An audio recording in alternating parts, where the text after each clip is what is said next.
नाज़रीन इकराम, पाकिस्तान की सियासत में कुछ भी किसी भी लम्हे हो सकता है। और अब तो जाहिर बात है कि पिछले 1.5 साल से जो कुछ पाकिस्तान की सियासत में हो रहा है, इस सब में अब कुछ ऐसा नहीं होता जो आपको हैरान कर दे। मतलब आप देखें कि ये क्या हो गया, क्योंकि एंडलेस पॉसिबिलिटीज हैं, बड़े बड़े सरप्राइज मिल चुके हैं, बहुत कुछ हो चुका है पिछले 1-1.5 साल के अंदर। और ये पिछला 1.5 साल जो है, ये पाकिस्तान की सियासत की पूरी केस स्टडी है। अगर इस 1.5 साल के अंदर आप पाकिस्तान की सियासत के मसाइल को, पाकिस्तान की सियासत को, पाकिस्तान की सियासत के दाव पेच को समझ लें, तो आपको पूरी पाकिस्तान की 75 साल तारीख और पाकिस्तान की आज जो हालत जार है वो क्यों हुई है, इसकी समझ आ जाएगी। इससे बेहतर आपको कोई और एक वो नहीं मिलेगा टाइम पीरियड जिसे आप स्टडी करके पाकिस्तान के तमाम मसाइल जो हैं उनका हल निकाल सकते हैं। अब यहां पर नाज़रीन इकराम कुछ बहुत बड़ी डेवलपमेंट्स हैं। एक जानिब तो इमरान खान के ऊपर हर तरह का इल्जाम लगता है, लेकिन अब इमरान खान से बात निकलकर फौजी जर्नैलों तक आ गई है। और GHQ से पाकिस्तान की मिलिट्री के अंदर से army chief general Asim Munir के खिलाफ बगावत, ये वो अल्फाज हैं जो वजीर आजम पाकिस्तान ने अदा किए हैं। ये मामला क्या है, माजरा क्या है, और क्या शहबाज शरीफ साहब ने रेड लाइन क्रॉस की है, और ये आजकल बैक टू बैक इस तरह की बातों का मकसद क्या है, इसका मतलब क्या है, इसके अंदर ये क्या हासिल करना चाहते हैं और क्या इनके अजाइम हैं, ये चीज समझना भी बहुत ज्यादा इंपॉर्टेंट है। जबकि इमरान खान साहब के ऊपर आर्टिकल 6 जो है उसका मुतालबा भी सामने आ चुका है कि इमरान खान साहब के ऊपर आर्टिकल 6 लगाया जाए, और ये इन्होंने जल्द या बदेर लगाना ही है, क्योंकि अल्टीमेटली मंसूबा तो ये है।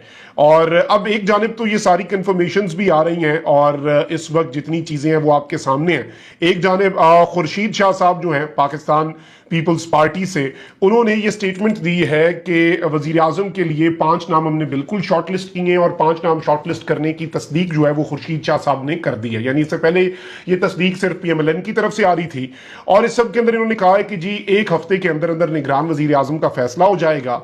और अब इन्होंने ये भी तौसीक कर दी है कि जी इस पूरी की पूरी सूरत हाल के अंदर सियासतदान और ब्यूरोक्रेट्स जो हैं, खुर्शीद शाह साहब ने वैसे कोई नाम नहीं बताया, लेकिन उनका ये कहना था कि इसमें सियासतदान और ब्यूरोक्रेट्स दोनों हो सकते हैं, ताहम किसी सियासी जमात का ओहदेदार निगरान वजीर आजम नहीं बन सकता। मतलब आप कोई ऐसा सियासतदान फिर अपने जहन में ले आए जिसके पास अभी कोई ओहदा ना हो। अब वो कौन हो सकता है, किस तरह की सियासी शख्सियत, that is going to be very important. और इस सारी की सारी सूरत हाल के अंदर खुर्शीद शाह साहब ने कहा है कि 9 अगस्त को असम्बलियां तहलील कर दी जाएंगी, निगरान वजीर आजम कौन होगा इसका हतमी फैसला PDM करेगी। और इस सब में शहबाज शरीफ साहब ने भी स्टेटमेंट दे दी है, और शहबाज शरीफ साहब ने कहा है कि 9 मई की साजिश जो है उसका सरगना इमरान खान था। इन्होंने कुछ और बातें भी की हैं, लेकिन इन्होंने सबसे इंपॉर्टेंट चीज जो की है वो ये है कि मुद्दत खत्म होने से पहले असम्बलियां तहलील करने की समरी सदर मुमलिकत डॉक्टर आरिफ अलवी साहब को भिजवा दी जाएगी। अब एक जानिब तो शहबाज शरीफ साहब हैं, तो वहीं दूसरी जानिब आपको पता है कि राजा रियाज साहब भी हैं, और राजा रियाज से किसने पूछना, वो ना 3 में ना 13 में राजा रियाज साहब इमरान खान साहब के हवाले से जिस तरह की बातें पार्लियामेंट के अंदर खड़े होकर करते हैं, मैं समझता हूँ वो इंतहाई अजीब व गरीब बातें। और इस तरह तो दुश्मन भी, और जाहिर बात है राजा रियाज साहब की अब जो वर्थ है वो एक ऑपोजिशन लीडर तो नहीं है, उन्होंने लीडर ऑफ द ऑपोजिशन ने लीडर ऑफ द हाउस से टिकट लेनी है, और वो एक टिकट के मरहूने मिन्नत हैं, और वही उनकी टिकट के ऊपर साइनिंग अथॉरिटी होंगे जो कि लीडर ऑफ द हाउस हैं। तो उन्होंने किस तरह उनकी बात से इख्तलाफ करना है, उनके तो वो सब कुछ है अब। और आले शरीफ तो फिर बादशाहत है ना, इनके सामने तो फिर आपको रियाया बनना पड़ता है। पार्टी के मेंबर नहीं होते आप पार्टी की सिर्फ लीडरशिप नहीं होते उनके लिए, आप उनके लिए सब कुछ होते हैं, आप उनके लिए माई बाप भी होते हैं। अब कौमी असम्बली में ऑपोजिशन लीडर या नाम नेहाद ऑपोजिशन लीडर राजा रियाज ने कहा है कि निगरान वजीर आजम का मामला इलेक्शन कमीशन में जाने की नौबत नहीं आएगी। मेरी वजीर आजम शहबाज शरीफ के साथ बड़ी अच्छी वर्किंग रिलेशनशिप है, हम किसी एक नाम पर मुत्तफिक हो जाएंगे। भाई आपने होना है एक नाम पर मुत्तफिक, what other options do you have. आप ये सारी बातें, वैसे आप देखें ऑपोजिशन लीडर एक जमहूरियत में कहता है कि जी निगरान सेटअप जो है बेशक 10 साल इंतखाबात ना हो, मुल्क के मसले हल होने चाहिए, ये इस वक्त सोच पाई जा रही है।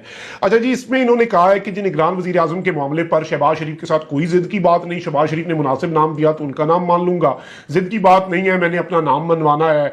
इंतखाबात 3 माह में होंगे या फिर 2 साल बाद होंगे, ये भी इन्होंने बहुत बड़ा इंकशाफ किया। अच्छा, इस सब के अंदर इन्होंने कहा कि जी इसहाक डार के ऊपर तो बात की, लेकिन कहते हैं कि जमहूरियत को देखना है तो इंतखाबात वक्त पर करवाने चाहिए, अगर आपने मुल्क के मुआशी हालात को देखना है तो फिर दूसरी सूरत हाल बहुत संगीन और खतरनाक है। मैं तो इस हक में हूं कि मुल्क को मजबूत करना चाहिए, इलेक्शन इतने हो चुके हैं, आगे भी होते रहने, मतलब इलेक्शन तो होते रहते हैं, मतलब छड़ दो इलेक्शन तक खाड़ा ना। फिर राजा रियाज साहब को पता है कि अभी तो अपोजिशन लीडर की कोई गाड़ी भी मिली होगी, कोई प्रोटोकॉल भी मिला होगा, अगले इलेक्शन में क्या करेंगे? नून लीग की टिकट के बजाय सारी सियासी जमातों की टिकटें ले लें। उन्हें रियलिटीज का नहीं पता, उन्हें ग्राउंड रियलिटीज का नहीं पता। अच्छा, फिर वही बातें कही हैं कि जी साबिक़ खातून अव्वल जहांगीर तरीन और अलीम खान से बहुत नाराज थी, बुशरा बीबी ने साजिश के तहत जहांगीर और अलीम को पार्टी से दूर किया। मेरे पास सबूत है कि बुशरा बीबी ने कहा कि मैंने इन दोनों को पार्टी में नहीं रहने देना। साबिक़ वज़ीर आला खैबर पख्तूनख्वा के भी बुशरा बीबी के साथ राब्ते थे। उन्होंने इल्जाम लगाया कि जी बुशरा बीबी जादू टोने करके सुबह चेयरमैन पीटीआई को बताती थी कि आज आपने ये फैसले करने हैं। 100% जादू टोने होते थे। बुशरा बीबी जादू टोनों के जरिए फैसलों के बदले पैसे लेती थी। मतलब ये कितनी अजीब और गरीब बातें कर रहे हैं। और इन्होंने इनकी जुबान से कभी आपने अवाम के हालात जो है उनकी बात नहीं सुनी होगी। अच्छा, फिर वही सारी बातें, लेकिन इन्होंने जो इंपॉर्टेंट चीज, इनकी बहुत लंबी गुफ्तगू है जो कि इतनी इंपॉर्टेंट नहीं है, लेकिन इन्होंने जो अहम तरीन बातें की हैं कि जी army chief general Asim Munir ने भी चेयरमैन पीटीआई के साथ करप्शन का मामला उठाया। चेयरमैन पीटीआई ने जो मेरे साथ किया वही आसिम मुनीर के साथ किया। भाई अपने आप को आसिम मुनीर के साथ मिला रहे हो। कह रहे हैं कि चेयरमैन पीटीआई ने जो मेरे साथ किया वही आसिम मुनीर के साथ किया। मतलब राजा रियाज इतना हो गया। राजा साहब कुछ तो हया करें। अच्छा, चेयरमैन पीटीआई मुझे नहीं हटा सकते थे तो मुझसे नाराज हो गए और आसिम मुनीर का उसी दिन तबादला करवा दिया। अच्छा, ऑपोजिशन लीडर ने चेयरमैन पीटीआई के खिलाफ जो इंपॉर्टेंट चीज है वो ये है कि आर्टिकल 6 के तहत कार्रवाई, संगीन गद्दारी जिसकी सजा मौत होती है, और आर्टिकल 6 लगता है तो फिर एक स्पेशल अदालत बनती है जो अदालत विफाकी हुकूमत बनाती है।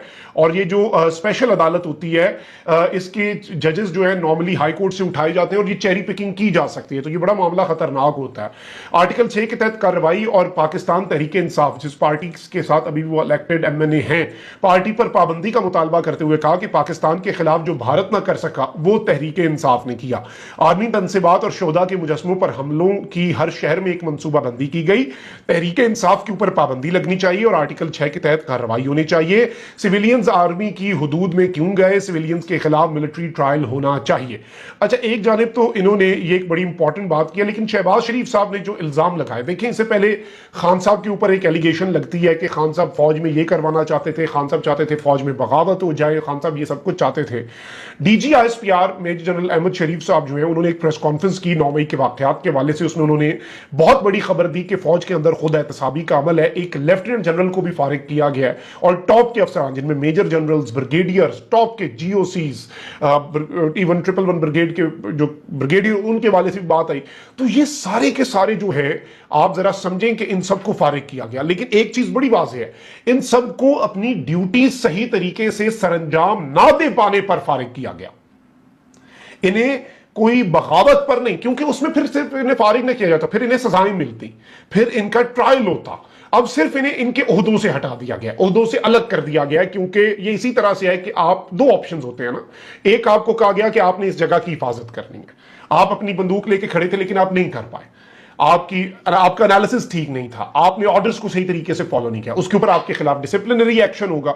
लेकिन अगर यह पता लगा कि आप तो साथ मिले हुए थे, आप तो बगावत कर रहे थे, आप तो उनके साथ थे जो आए अंदर, फिर क्या होता है, फिर आपके खिलाफ आपने क्रिमिनल एक्टिविटी कर दी ना। फिर तो it's not just negligence, it is a criminal activity, फिर तो आपके खिलाफ कार्रवाई होती है। लेकिन किसी के खिलाफ कार्रवाई नहीं हुई।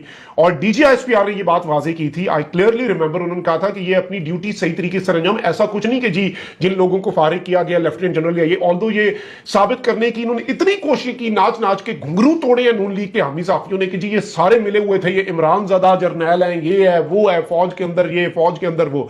अब शहबाज शरीफ साहब भी इमरान खान से एक स्टेप आगे गए हैं। ये पाकिस्तान के चीफ एग्जीक्यूटिव हैं, ये पाकिस्तान के वजीर आजम है। क्या कह रहे हैं कि जी 9 मई के वाकयात पाकिस्तान की अफवाज और सिपा सालार जनरल आसिम मुनीर के खिलाफ साजिश थे।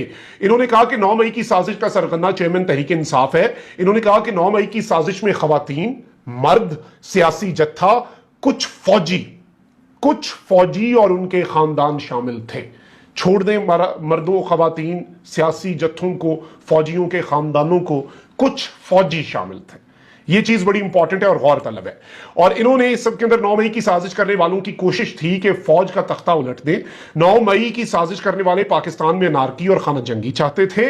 और ये शहबाज शरीफ साहब ने एक एलिगेशन लगाया है, एक इल्जाम है जो इज्जत माब जनाब जो वजीर आजम पाकिस्तान शहबाज शरीफ साहब की तरफ से लगाया गया। अगर तो ऐसा है तो ये एक बहुत सीरियस मसला है। आई थिंक कि फिर सजाएं मिलनी चाहिए, फिर सिर्फ ओहदे से अलग करना तो जरूरी नहीं है, क्योंकि फौज के अंदर बगावत कतन नहीं, एक ही तो पाकिस्तान का इदारा है, डिसिप्लिन इदारा भाई। पाकिस्तान की बका और सलामती का जामिन इदारा है। लेकिन आप रिसेंट कुछ बातें देखेंगे, अब क्या किसे मैसेज देना चाह रहे हैं इस तरह की बातों से? ये क्या क्योंकि this is not an attack on Imran Khan, this statement is clearly an allegation on few military officers. और अगर ऐसा है तो फिर वो इस वक्त कहां पर ट्रायल हो रहा है, कौन भी जाने ना भाई, पता चले किसने मुल्क के अंदर, फौज के अंदर बगावत की है और इमरान खान के साथ फिर उसका लिंक एस्टैब्लिश किया जाए। अगर तो ऐसा है तो ये बहुत संगीन बात है, ये बहुत गलत बात है, ये नहीं होना चाहिए था। लेकिन यहां पे आप देखिए ख्वाजा आसिफ साहब ने जो रिसेंट बात की कि जी एक दफा अप्रैल 2021 में मुझे ऑफर हुई कि इमरान खान की हुकूमत गिराते छोड़े, उसे 2019 वाला जो इन्होंने दावा किया अप्रैल वाला, उसके अंदर इन्होंने कहा कि जी उस टाइम मुझे ऑफर हुई, उस time DG ISI general Asim Munir साहब थे। तो मतलब ये तो एक तरह से अब इनडायरेक्टली ये सारी, और रावलपिंडी में हलचल है इस पे, रावलपिंडी में इसके इस ख्वाजा आसिफ के वजीर दिफा की स्टेटमेंट के ऊपर हलचल है। और ये तो एक क्लियर एलिगेशन मौजूदा चीफ पे भी लगा रहे हैं बैठ के, डायरेक्टली इनडायरेक्टली आप जो मर्जी करें, जो इन्होंने जुबान से जो निकली बात होती है और तीर से निकला कमान वापस नहीं आते, वो अब निकल चुकी है बात, उसके अपने अपने तर्जुमे हो रहे हैं। और मकसद भी यही था, मतलब अब ये काके बन जाएंगे कि नहीं जी हमारा ये मकसद नहीं था, ये नहीं था, वो था, और अब ये तुक्के लगाएंगे कि जी उसके अंदर नहीं नहीं, मुझे तो लगता है कि ये जनरल बाजवा के कहने पे मुझे पैगाम पहुंचा, लेकिन जनरल आसिम मुनीर के कहने पे पैगाम नहीं पहुंचा। इस तरह की जितनी बातें ये कर लें, ये मैं हमेशा मजम्मत करता हूं that institutions are very important for the country and making them controversial and especially the serving officers, making them controversial is not a good thing, चाहे जिस तरफ से भी हो। तो ये चीजें जो हैं अब ऑब्वियसली देखते हैं कि अंदर खाते चल क्या रहा है। मुझे तो उसमें ज्यादा इंटरेस्ट है कि ये सब कुछ ये क्यों कर रहे हैं, असल इनकी गेम क्या है, असल इनका मकसद क्या है। कमेंट सेक्शन में राय का इजहार जरूर करें, अपना बहुत ख्याल रखें। अल्लाह निगहबान, पाकिस्तान जिंदाबाद।